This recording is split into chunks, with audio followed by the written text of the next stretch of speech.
This is Scott Vanderplu, and you're listening to the Artist Edition Index Podcast, episode 88. I went down to the St. James Infirmary, found my baby there, stretched out on a long white table, so sweet, so cold, so fast.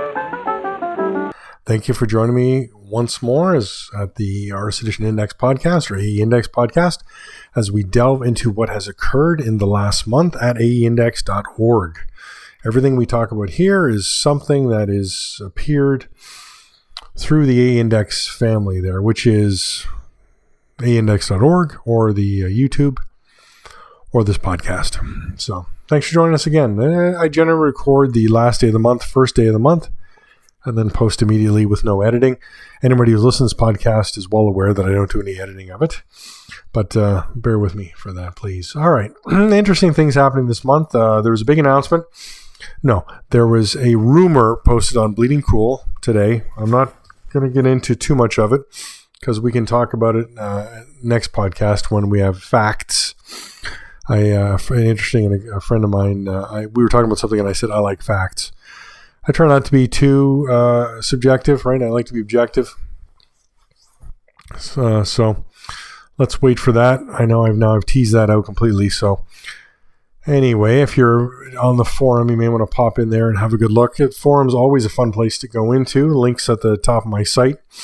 I did make a menu change on the site, so hopefully everybody's still able to find things. I condensed the menu and provided all the options because apparently people couldn't find some of my menu options, some things on the site such as the Artist Index or the AE Resources or even the Dunbier Awards. So for an AE Index, lots of great pages that I hope everybody is now getting a chance seeing them on the menu and taking advantage of them.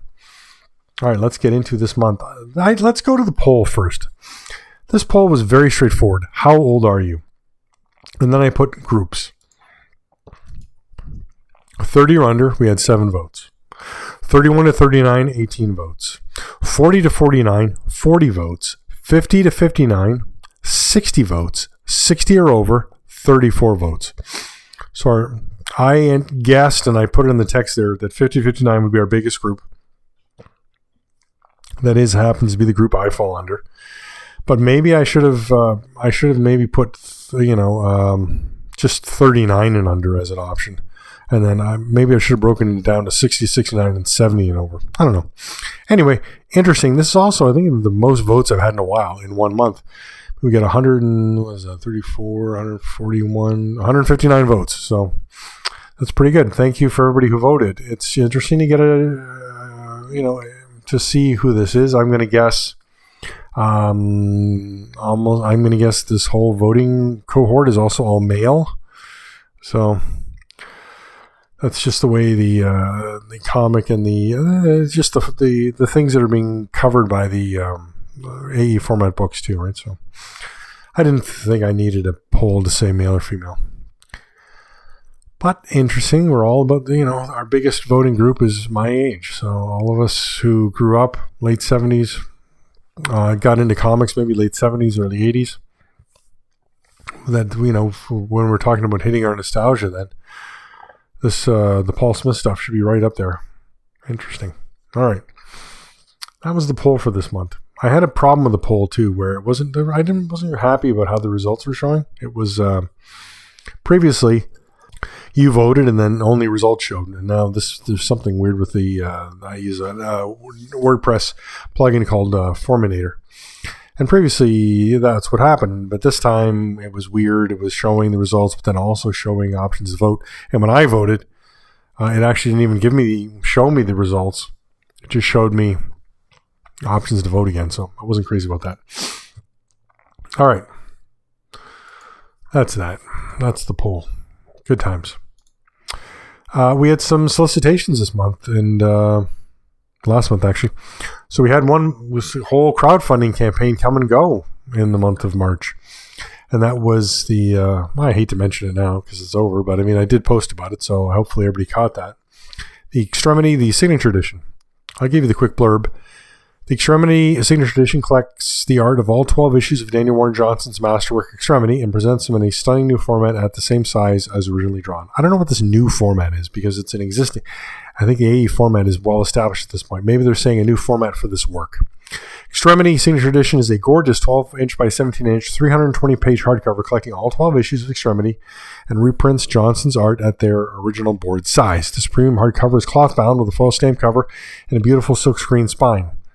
Each page of art has been scanned and printed in color rather than traditional grayscale to demonstrate the subtle nuances that make the original art so unique and powerful. There is no lettering in this edition. So again, and then right at the beginning of the campaign, they had this fact, which I appreciated. Will a version of the Extremity Signature Edition be released in comic shops, bookstores, or made available online? It's only available through this Kickstarter campaign, though your local comic shop or bookstore may choose to purchase copies through this campaign. Does Signature Edition mean my book will be signed? No, it doesn't. There you go. I was concerned with this because the shipping was insane. I mean, just they were charging Mexico and Canada were the same shipping or more than Europe, which didn't make a lot of sense to me. I did order I ordered a retailer bundle. I ordered 5 copies of this. I've already pre-sold a couple copies, and one's going to be for me, obviously. But there will be a copy or two available in the AE Index store if you missed this and want to get on that.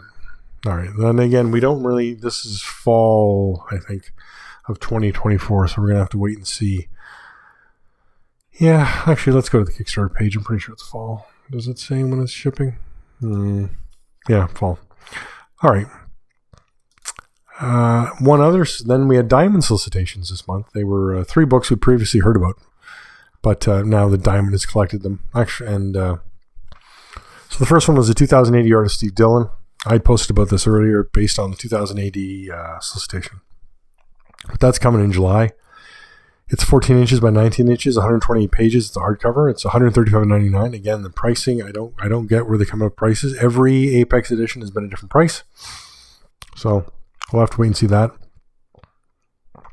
The John Romita's Amazing Spider-Man Volume 2 Artisan Edition. That was also something we'd seen before, but now available through Diamond.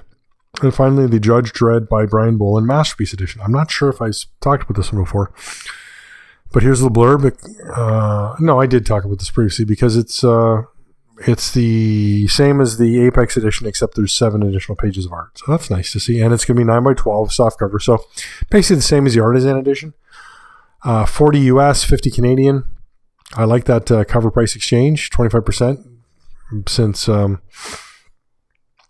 we're floating about 1.38 Canadian for a US dollar, right? Or about 0.72 Canadian to a US dollar. So not great. So that kind of exchange rate is ideal. Okay. So those are the solicitations. Nothing we had not seen before. There was also some interesting news on the socials. Who was it? Jock was saying on his Twitter, I think it was, maybe Facebook. I forget which one it is. Maybe Instagram. I don't know. Anyway, social media, Jock asked if Original Art Collectors had any of his 2080 pages that they could provide scans of. That certainly sounds to me like an Apex edition in the works. So that's exciting as well. I'm not very familiar with Jock's work. I think I just started seeing him when he was doing DC work, so I don't think I've seen a single work outside of DC from Jock. All right, we should do shipping changes. There's been quite a few shipping changes lately. The Pretty Deadly book has moved twice. Of course, now that we're into the end of the month, the date is coming closer. So Pretty Deadly, the Shrike Vault Edition, originally solicited for February 10th. I'm sorry, no, it was originally solicited for October, but then it was April 10th. Then they put it to April 17th, and now they've already moved it up to April 24th. So we had a 2-week shift in the last week. That's not good.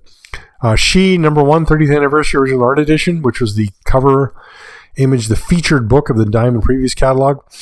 That is not making its shipping date of April 3rd, and there's no current shipping date for that. That's disappointing. David Mazzucchelli's Batman Year One Arts Edition moved to August 13th, but I thought it already had. I don't know. And then Jack Kirby's Eternals Pencils and Inks Arts Edition moved to September 3rd. Other than that, everything has stayed where we know it. So I'm really hoping the Pretty Deadly doesn't move much further than this. I'm excited about this book. Seeing another Vault edition from Image and not from Todd McFarlane, so we'll see how that goes. It was interesting that this book went this way. Todd's doing the Vault editions, but the Skybound chose to do a Kickstarter. So, all right, let's talk out of print sales. Lots of ones and twos. Let's what set records? I always like. Let's just jump right to the records. Okay, 2 records were set this month. Both Michael Golden's Micronauts. The standard artist edition, highest price ever, $599.89. That's insane. And Michael Golden's Micronauts signed edition, highest price ever, $499.99. So a regular edition is now sold for more than a signed edition. You know what I'm realizing? I did not change the purchase date in my list here. This is the problem when you're your own editor. All right. Let's see if I've got those somewhere else here. Bummer. Okay. Those were last month. I should have changed them. Disappointing, Scott. Disappointing. Okay. Alex Tost, Bravo for Adventure. 1 copy sold, $79.99. Unfortunately, with that new cover, I don't know if it's a first printing or a second printing. It's really, you can't really tell. 1 copy of Alien Illustrated Story, $125. 1 copy of Basil Wolverton's Weird Worlds, $161.50. 5 copies of Batman The Dark Knight Returns, Frank Miller Gallery Edition, averaging $106.74. So they continue to be practically given away. 1 copy of Best of EC for $152.50. I don't know what's going on with this book. Best of EC Artist Edition Volume 2, 1 copy, $205.49. These books were like really up over the 300s, and now they plummeted. Very odd. 1 copy of Bill Sienkiewicz's Mutants and Midnights and Assassins, $285. 1 copy of Conan Red Nails, $225. Man, I tried to reach those creators, the people, the editors who put together Conan Red Nails, and just got nowhere. I would so love to hear a little bit more of the background of that, where they got the art, did they have more art? How did their future plans for publishing fall apart? Could they work with someone else to get those pages published? Options. Unfortunately, never heard from them. 1 copy of Dave Stevens' Rocketeer Artist Edition, second print, $79. 1 copy of David Mazzucchelli's Daredevil Born Again, $350. 1 copy Frank Cho's Savage Wolverine, $249.99. 1 copy Frank Miller's Daredevil Artifact Edition, $169.95. 1 copy Frank Miller's Sin City: The Hard Goodbye, $124.99. 1 copy Gene Colan's Tomb of Dracula, $300. 2 copies Cocaine's Amazing Spider-Man, averaging $116.80. 2 copies Jack Davis's EC Stories, averaging $344.99. 1 copy Jack Kirby Commandy for $109.55. That's Volume 1. 3 copies of Jack Kirby Fantastic Four, $180 average. 1 copy Jack Kirby's Fantastic Four World's Greatest. That's the twice up one, $399.99. 2 copies Jack Kirby's Marvel Heroes and Monsters, $170 average. 3 copies Jack Kirby's The Mighty Thor, averaging $129.99. 3 copies Joe Kubert's Tarzan and the Apes, averaging $98.40. 1 copy Joe Kubert's The Return of Tarzan, $228. 1 copy John Buscema's Silver Surfer, $154.19. 3 copies John Byrne's Fantastic Four, averaging $193.17. 1 copy John Paul Leon's The Winter Men, $460. 1 copy John Ramirez's Amazing Spider-Man, $199.99. 1 copy Judge Dredd by Brian Boland, $325. 1 copy Mad, $127.50. That's really down. That book was flying high, and then in that, I feel like these EC books have really crashed. I don't know why. 1 copy Mark Schultz's Zenizok Tales, $349.99. 3 copies Marvel Covers Artist Edition, first print, averaging $178.31. 2 copies Mike Mignola's Hellboy in Hell, first print, $237.21 average. 1 copy Mike Mignola's The Amazing Screw-On Head and Other Curious Objects, $149.99. 2 copies Sam Keeps the Max, averaging $392. 1 copy of Spawn Vault Edition, $299.99. 1 copy Strength Nick Fury Agent of S.H.I.E.L.D. First print, $124.94. 4 copies Strength Nick Fury Agent of S.H.I.E.L.D. Second print, averaging $174.97. I don't understand what's so more magical about that cover change that people are buying that one. 1 copy The Prisoner, $125. 1 copy Wally Wood's EC Stories second print, $199.99. 1 copy Walter Simonson's Star Wars, $124.99. 1 copy Walter Simonson Manhunter and Other Stories, $185. 1 copy Walter Simonson's The Mighty Thor, $92.79. 2 copies Walter Simonson's Mighty Thor second print, $189.95 average. 2 copies Will Eisner's The Spirit Artist Edition, averaging $182. That's it for the out-of-print sales. I need to expand this. Basically, I'm going to have almost every AE format book on this list because I realize the Bone one needs to be on here. And then with IDW clearing out their back stock, it just does not seem to be as available as it used to. So if it's distributed by Penguin, it's available. Diamond does not have very much stock of anything IDW past artist editions at this point. So that may be needed to be updated. All right. Any reader mail? Let's see. I don't think I got any mail. I did. Somebody mentioned on the forum the Conan Colossal Edition was back up on Zoop for the weekend where you could bid again. So I contacted Zoop and said, "Hey, this is the third time this thing's been up again. Is this delaying the publication at all?" They assured me that no, it's at the printer. It should still be available for spring, early summer release. So I think, so maybe a May, June, right? So that's exciting. The Kickstarters were fast. The Kickstarter for Extremity was Fast and Furious. What else?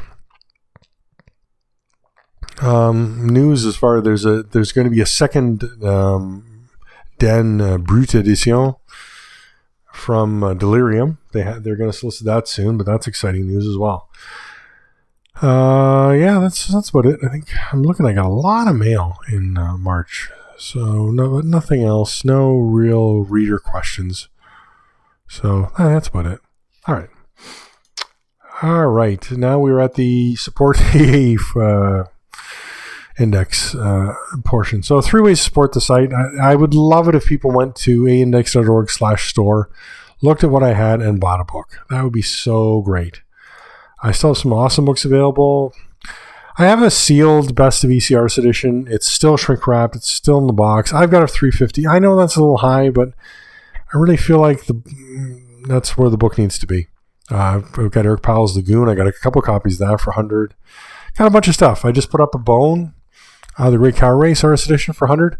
Also, I have a sealed and shrink wrap copy of John Romita's Amazing Spider-Man Daily Strips for $100. No box, but it's sealed and new. I mean, I would definitely take advantage of that if I were you, and please do so. Otherwise, if you click on any of the links on the site, most links are an affiliate link for me. Either they're paying me to have the link up, like Walt's Comic Shop, or I'm getting paid when you click through and buy something, like Amazon or things from another world. Lastly, you can become a Patreon patron. $1 or whatever your local currency is, or more, whatever you'd like to do, and that just goes to me. And all 3 of these things, if you'd like to know what I'm doing with the money I get from this, it buys more books. I just purchased my first Japanese AE format book. It's on GoGo 13. There's a great thread on the forum by I forget the person's screen name. It's not their real name, so I mean, look at it, it's fine. But they listed a bunch of good stuff. I'm not that crazy about manga, to be honest, but GoGo 13, Crying Freeman, Lone Wolf and Cub, that kind of stuff that was the manga I was reading. Actually, Vagabond, I'd love to see manga of that.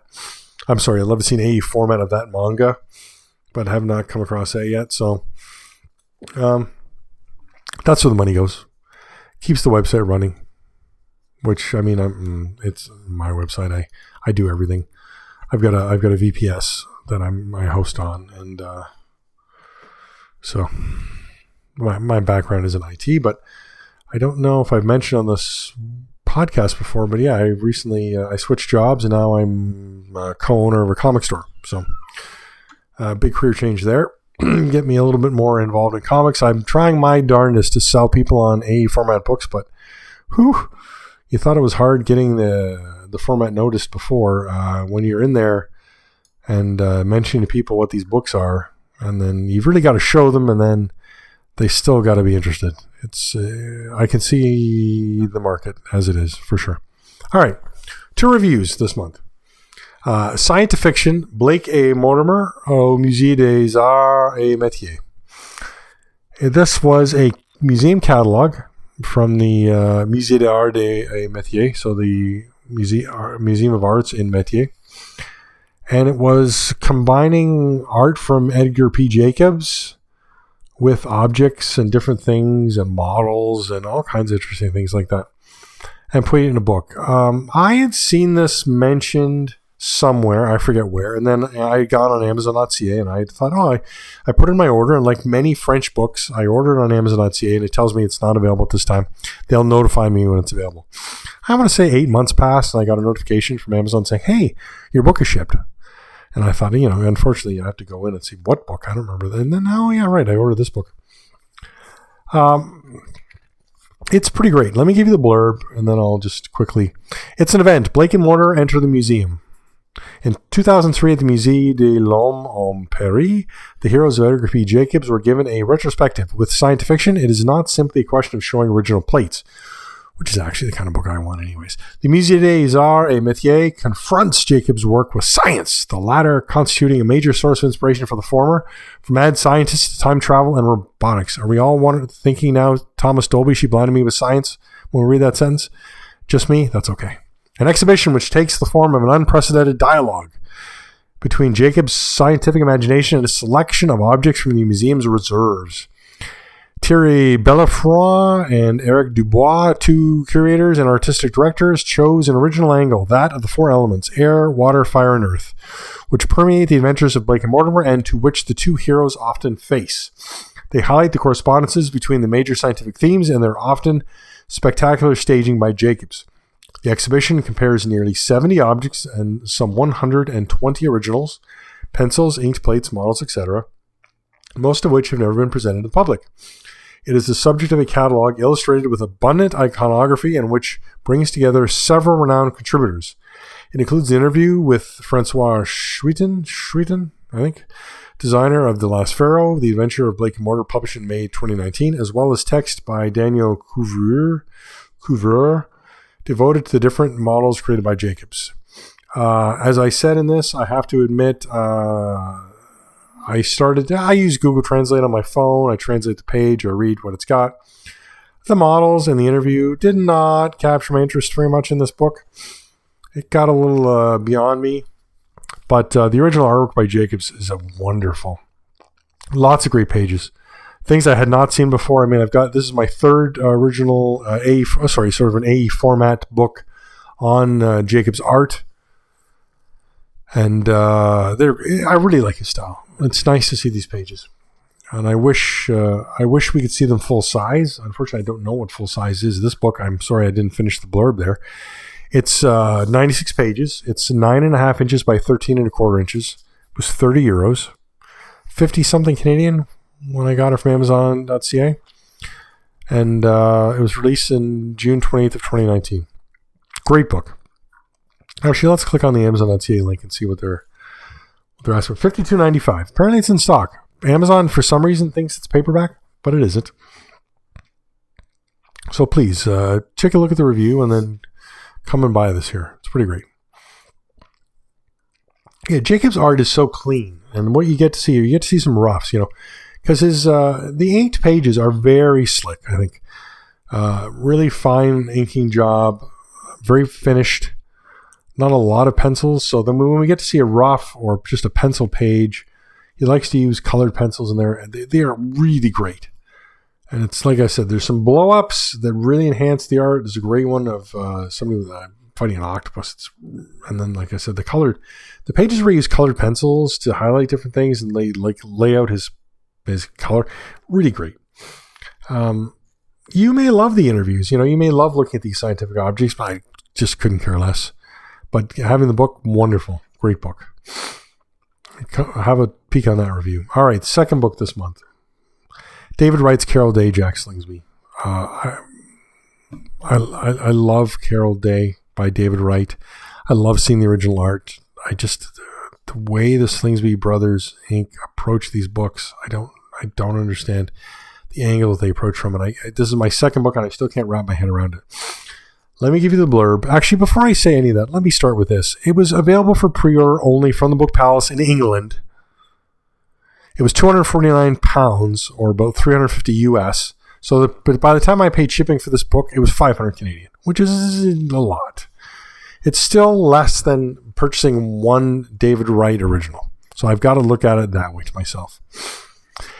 If you didn't pre-order, they published 2 pre-orders.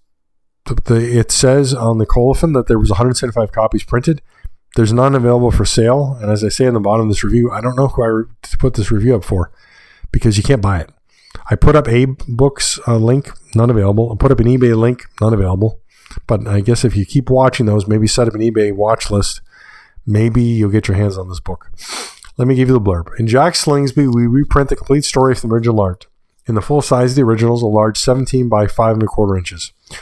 Our goal is to give readers an experience as close as possible to viewing the original art and to provide a definitive presentation, as Wright and his art deserve, of one of David Wright's very best stories. Jack Slingsby is a companion volume to our first Carol Day book, Lance Hallam. As such, in addition to presenting the complete story art, we also include an extensive critical essay and scans of the complete artboards. Carol Day, Jack Slingsby reprints the Jack Slingsby story from the original David Wright art in the original size. 115 strips, which ran from Tuesday, 23rd of June 1964 to Tuesday, 2nd of November 1964, along with an extensive critical essay by Chris Kalaki. This was released in March 2024. It's 14 inches by 19 inches, or 19 inches by 14 inches since it's landscape. It's 116 pages. It's a hardcover, as I said, £249, $350 US approximately. A whole lot Canadian. So let me just say right away that, as I said, I love this. I love seeing David Wright's Carol Day art. It is wonderful. What did I love about this book? Let me just, the art. So great. So they trim the edge of the art so that it's just a plain border with handwritten size on it, what it should be reduced to. You're not missing anything on the borders. They trim it. They put 2 a page. The page has every page is I love the design. Every page has a page number. It has the story title. It has the episode, which is what frequently, right? That was the strip number in England. Then it has the date the strips were published, right? And this is every page. The original art presents so well. Wright didn't use anything additional other than his pen, his pencils, his and his ink. And there's no Zipatone or anything like that. There is some correction fluid, but his cross hatching and the work he did with the pen, and it's so gorgeous. Honestly, I can't get over how big Carol Day's hair is in these strips. This is so 1964. But it's a really, and I read the story and I appreciated it, but then I read the critical essay. And yes, this story is basically about infidelity. And it's really handled well. And it's just matter of fact, and it presents very, very well. And I really, like as I said, the original art page is gorgeous. The critical essay, wonderful. But then again, they went into things I don't understand what they were thinking. So we've got the original art. They trimmed the edges roughly. They just took off the white, but then they still included page after page after page of, now we have 6 scans of the original art. And the margins don't have any notes. It just says, it's just size. We're not missing anything. There's no inner look. There's no behind the scenes. There's nothing about Wright's work that we benefit from by seeing these white borders with a dimension on them. It's a waste of paper. And then thankfully they didn't waste a lot of pages on Carol Day art by other artists, but they still included 3, which thankfully they're placed in good spots. There's a frontispiece, and then there's something. Then they're they're used as chapter dividers as well. So it's not too intrusive, thankfully, or wasteful. But then it's these glossy pages again, and I can't help but the blurb specifically says they want to give readers an experience as close as possible to viewing the original art. Well, David Wright did not work on glossy paper, right? He worked on, and they actually tell you what kind of paper he worked at. And they have the originals. Every original is included in this. Could they not? And the book was solicited in England. It was printed in England. It was packaged in England. It was shipped from England. Could they not have gotten paper that more closely matches the original, since they could have gone to the printer and shown the original paper and done something that way? And I thought, well, maybe they don't want to mix the paper types. Why not? This is £249, say $350 US. This is a very expensive book. Why couldn't they have given us 2 paper types? Or why couldn't they have cut out some of this, chaff and given us 2 stories? I understand maybe they don't have the art for 2 stories and they want to present this package as richly as possible, and they don't seem concerned about the cost. And that's great, but if you were able to sell more copies and reach a wider audience by having a lower cost, couldn't you have made up that difference then? I'm used to buying European books, and I get that they're £200, maybe $300 Canadian, that kind of thing. 200 euros. So, 200 euros, 230 euros, somewhere around 250 US. This is a whole lot more money than that. And those European AE format books, they have the same. They have a quarter-bound cloth spine. They have hot stamping. They have the same production values, except better paper. And they're cheaper. And they also have small print runs of 300 or so. So I'm not sure. I don't know if I understand this is a 3-man team here, and they add some other people to help with production. And maybe some of the cost of the book goes towards buying the strips. I don't know. But it seems like some of that cost could have been saved. Lower the price, get more copies out there. I mean, everybody who read my last review, people who read this review again, they would love to buy this book. Many people have said they love to buy this book. Too expensive. So if there's a 3rd book, please, Slingsby Bros Inc., stop including page after page of smaller scans of the original art with the borders that we don't need. Drop this kind of superfluous stuff. You could have had just the 1 page where you talked about the smell and the feel of the paper. That would have been wonderful. 1 page. We don't need more than that. We don't need a whole chapter. And again, if there's a concern, if you have to pay these artists for this art, then save some money. We don't need to get art from artists who aren't David Wright. This is a David Wright's Carol Day AE format book. Give us David Wright art. Stick with it. All right, end of rant. Amazing book if you can find it, if you don't mind spending the extra for it, and maybe being frustrated by some of the contents. That's pretty well what I got for this month. Thanks for listening. Like I said, there is big news afoot. In April, I would recommend that you watch my site. I may have an interview with somebody at the end of the month relating to this big news. It's going to shake what we know of as the AE format publishing world. So watch the forums, watch my site. You should do those things anyways. But keep at it, and thank you for listening. Let her go, God bless her. Wherever she may be,